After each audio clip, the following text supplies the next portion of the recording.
Hey everybody, and welcome back to my channel. So I'm bringing y'all another Thanksgiving dish, the corn pudding. Don't sleep on the corn pudding on the Thanksgiving spread. This dish right here is a sneaky little sucker.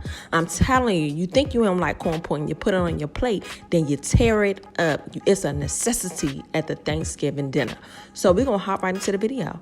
So first, we wanna add 1 can of corn, sweet corn drained, and then we're gonna add 2 cans of the cream of corn or the cream style corn.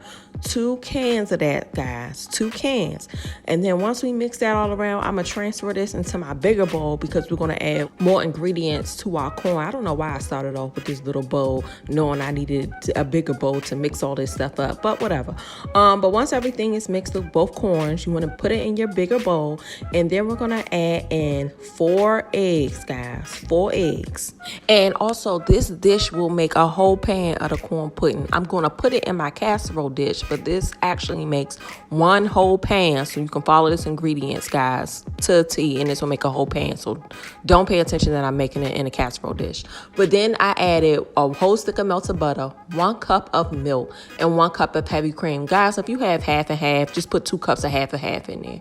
Then I added 1/4 cup of syrup, a half a cup of sugar, and then a 1/4 of a cup of brown sugar, a teaspoon of vanilla, a splash, just a splash of nutmeg. I didn't even measure it. That's how I just splash. And then you want to whisk this all around, guys. It's going to get, it ain't going to look pretty right now. I ain't going to lie to y'all. It's going to look like a soupy corn mess.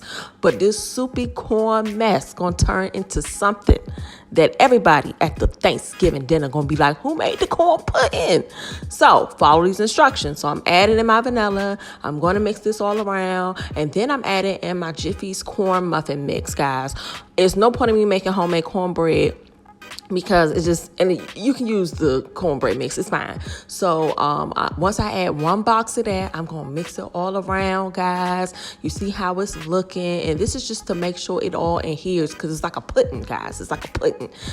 So I cut my oven on 350 degrees, guys, so it's preheating. And then I'm also going to butter my casserole dish so the corn pudding doesn't stick to it. And then I'm gonna pour it as much as I can into my casserole dish. As you can see, this will make a whole pan. I have some left. But I didn't feel like making all of that because it ain't Thanksgiving yet. Goodness gracious, guys. It ain't Thanksgiving, and I'm making all these Thanksgiving dishes, so I'm just getting irritated because I'm like, oh my God, I'm making this dish this week. I'm making this dish next week. It's just, anticipation for Thanksgiving is giving me anxiety. So once I get everything up in my casserole dish, I'm going to tap my, y'all know, tap it against the countertops to get the air bubbles out or whatever. And once you do that, it will be ready to go into the oven. And guys, this takes about 1.5 to 2 hours to cook on 350 degrees, because you want it to be done, but you want it to be like a jellified movement, and you'll see it once I take it out the oven. Okay, guys, so I'm taking it out the oven, and y'all see what it's looking like. It's all nice and brown, guys, and don't worry, it's not burnt. It's just that brown sugar, and that sugar just caramelized on top. And as you can see, I'm taking my toothpick to make sure it's done, and it is done, guys. And instead of me waiting, of course I couldn't wait, Monica, you want to let this sit for at least 15-20 minutes so we can really gel.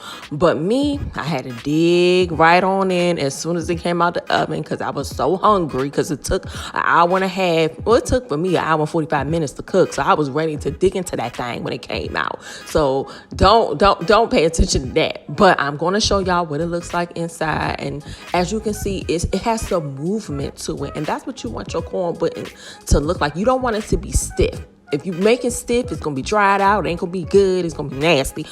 No lie. It is. It's going to be dry corn pudding. You want it to have some, it's a pudding, corn pudding. You want it to have some, you know how pudding move? It got some wiggle to it. It got some shake to it.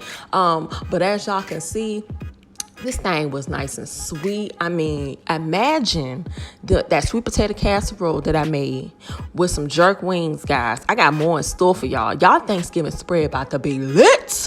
But that's pretty much it, guys. Very simple, very easy corn pudding, guys. The longest thing that takes making this is making it and putting it in the oven. But while you got it in your oven, you could be making other Thanksgiving dishes. So it is easy. So that's it, guys. Be sure to like, comment, and subscribe. And make sure you guys are washing your hands. And I will see you guys at my next Thanksgiving video.